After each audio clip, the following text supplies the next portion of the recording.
Hello' everyone, ৰাতিপুৱা শুই উঠি দেখোঁ মায়ে পিঠা বনাইছে। তাৰপৰা এয়া ধুনীয়াকৈ পিঠা দি চাহকাপ খাই ল'লোঁ। মায়ে তেল পিঠা বনাইছিলে আৰু লগতে এয়া হেঁচা পিঠাও বনাইছিলে। তাৰপৰা এয়া হেঁচা পিঠা তেল পিঠা ৰাতিপুৱা ধুনীয়াকৈ চাহকাপ খাই ল'লোঁ।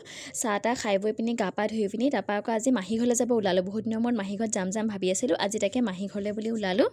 মাহী ঘৰলৈ ভাইটিয়ে মই ভণ্টিয়ে গৈছিলোঁ। তাৰপৰা আমি তিনিটাই গৈ পিনি পালোঁ। তাৰপৰা মাহী ঘৰতে চাহ তাহ দিলে, আমি চাহ তাহ খালোঁ। তাৰপৰা মাহীয়ে আকৌ ভণ্টিক ৰান্ধনি কামত লগাই দিলে, তাইকে বনাব দিলে, তাই বনালে। মাহীয়ে চালাড বনালে, আমি তিনিজনীয়ে মিলিজুলি বনালোঁ আৰু মাহী ঘৰলৈ ফুৰিব গ'লে আকৌ ভণ্টিয়ে মই মাহী লগে লগে আমি বনাব লাগি যাওঁ। তাৰপৰা এয়া বনাই মেলি হৈ গ'ল, আমি চবেই খাই বৈ ল'লোঁ। খাই বৈ লোৱাৰ পিছত কথা চথা পাতিলোঁ। ঘৰলৈ আহি পোৱা আকৌ দেৰি হ'ল। তাৰপৰা মাহী দেখিছোঁ মায়ে জুই ফুৱাই আছে। তাৰপৰা আহি পিনি মাৰ লগতে আমি দুইজনীও জুই ফুৱাই ল'লোঁ।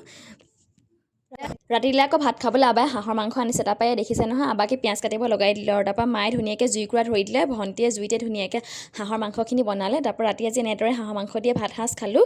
লগতে সকলোলৈ বিহুৰ শুভেচ্ছা থাকিল। আজিলৈ আহোঁ, বাই বাই।